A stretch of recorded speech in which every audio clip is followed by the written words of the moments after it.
Good evening and welcome to Kini News. Former Prime Minister Najib Abdul Razak is appealing to quash his conviction and sentencing over 7 charges of abuse of power, criminal breach of trust and money laundering involving 42 million ringgit of funds from SRC. So how did it go for him in court today? Well, let's just say the prosecution has a new nickname for him. Najib Abdul Razak has been many things throughout his long career as a politician. Everything from UMNO Youth Chief to Prime Minister of Malaysia, but this may be the first time he has been called a puppet master. At the Court of Appeal today, Deputy Public Prosecutor V Sithambaram described Najib as the puppet master and the SRC International Board of Directors as puppets.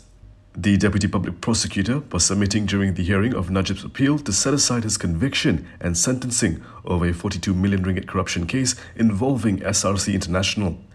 Sithambaram's description was made during the prosecution's counter-submission against Najib's appeal. He was submitting in the context of Najib's conviction under 3 charges of criminal breach of trust in relation to 42 million ringgit of funds from SRC. Najib was at one point the finance minister and advisor to SRC, a fully owned entity of the Ministry of Finance Incorporated. He said Najib was the shadow director of SRC. He added that the legal definition of a director is not defined in Section 402A of the Penal Code. He submitted that the conduct of Najib in issuing many shareholder instructions fits the description of the puppeteer in absolute control of the puppets that he himself had placed when he appointed all members of the SRC Board of Directors, who were unable to dance to any other tune except to that of his. He claimed that Najib uses overreaching influence over SRC solely for his personal benefit rather than the company. 4 individuals reportedly high on drugs allegedly knocked into a car, assaulted someone and robbed a phone. And because it was all caught on video, the police had no problem in tracking them down. Police arrested 4 men suspected of rear-ending a vehicle before allegedly assaulting and robbing the driver in Taman Sentosa, Klang yesterday. South Klang District Police Chief ACP Samsul Amar Ramli said the incident occurred at about 4:30 p.m. when a car driven by a man and his cousin was suddenly rear-ended by an early model Honda Civic occupied by 4 men. The group of suspects then smashed the car window, pulled out the driver off the vehicle and hit him with a stick before driving off with one of the victim's mobile phones. Samsul said the results of initial urine tests found that all suspects were positive for meth. The suspects will be investigated under Section 394, bracket 427 of the Penal Code. Who knew that doing welfare work could lead to it being turned into a religious and a racial issue? That's what Stephen Sim is facing. Also, if you like our content, do check the link in the description to become a contributor. The welfare work of a lawmaker for his constituents has been turned into a racial and religious issue. University Utara Malaysia senior lecturer Kamarul Zaman Yusof has appeared to come out against Bukit Mertajam MP Stephen Sim's various charitable work and warned Muslims to be cautious about accepting help from Christian evangelists. Reacting to the matter on social media, Sim expressed sadness. He said as an MP, his duty is to help people in his constituency who need assistance, regardless of race and religion. He said he even helps those outside his constituency because he does not have the heart to turn them away. Sim questioned why some were out to split Malaysians by fanning racial and religious sentiments. He said the people were already suffering enough due to the COVID-19 pandemic. The man accusing Sim is no stranger to controversy. In 2017, he lodged a police report against Segambut MP Hannah Hyo, accusing her of proselytization for talking about a religion in her biography. Have you ever wondered why the government would want to declare a state of emergency? Well, the motives may not be as straightforward as you think, according to a renowned economist. Every emergency declaration the nation has seen, including the current state of emergency, has had ulterior motives. This is what renowned economist Professor Jomo Kwame Sundaram said during a press conference hosted by the Tolak Darurat Committee in Kuala Lumpur today. Ya. Jadi apa yang jelas yang kita dapat lihat daripada semua pengisytiharan parlimen adalah terdapat udang sebalik batu. Ya, ada niat tertentu pihak yang berkuasa untuk mengisytiharkan parlimen. Ya, bukan apa yang diumumkan tetapi ada kepentingan tertentu.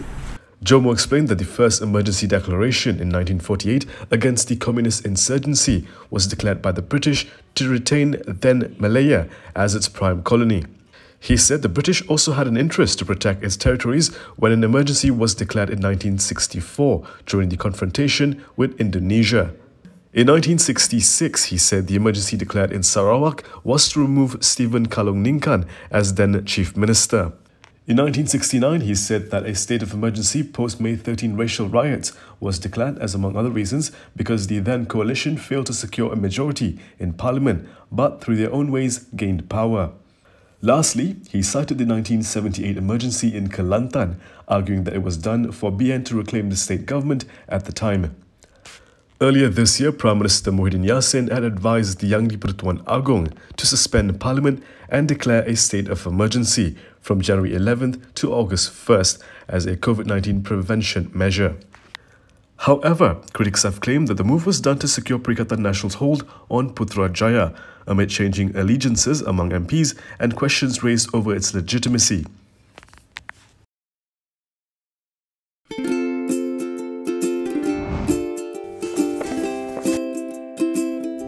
Shellfish, red meat, and beer.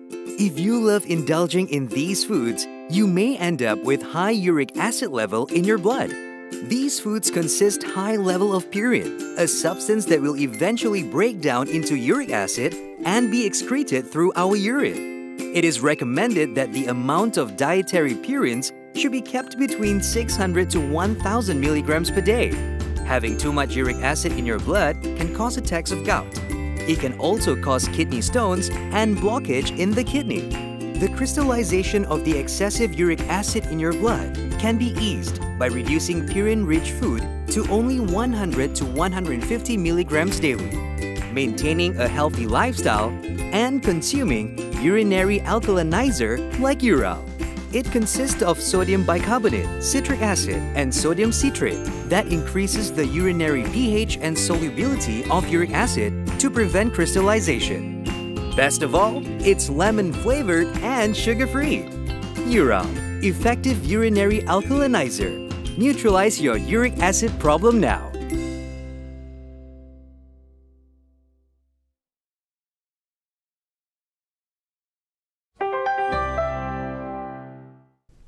Looking forward to Balik Kampung? Well, you might want to rethink that because the cases appear to be rising once again, and Kelantan is being hit especially hard. The COVID-19 situation in Kelantan appears to be worsening. Not only are the hospitals and quarantine and treatment centres in the state almost full, Kelantan also recorded the highest infectivity rate of 1.43 as of yesterday, compared to the national rate of 1.16. Due to a sharp spike of new cases over the last few days, 5 existing treatment centres recorded between 79 and 103% occupancy, while a newly opened facility is filled up to 33% of capacity. Given the situation, Kelantan Health Director Dr. Zaini Hussein said there are plans to open another centre soon at the Youth Department Hall in Panji, Kota Baru. He said if cases continue to rise, some patients may be forced to quarantine at home. He also said University Science Malaysia's lab and Ipoh's Public Health Lab have offered help to reduce the number of pending samples for testing. On Sunday, Kelantan recorded its highest number of new cases, with 332 and 2 deaths. That's a wrap for Kini News this evening. For more stories, go to kinitv.com. Don't forget to follow us on Instagram, Twitter, YouTube and Facebook to get the latest headlines there as well. Now, before we go, if you would like to support the independent media, do consider a subscription to malaysiakini.com. You can find some packages waiting for you right on our subscribe page at malaysiakini.com. If you're heading out, don't forget your mask, and when you can, do try to stay home. I'm Daniel Anthony. Thank you for watching, and as always, stay safe, Malaysia.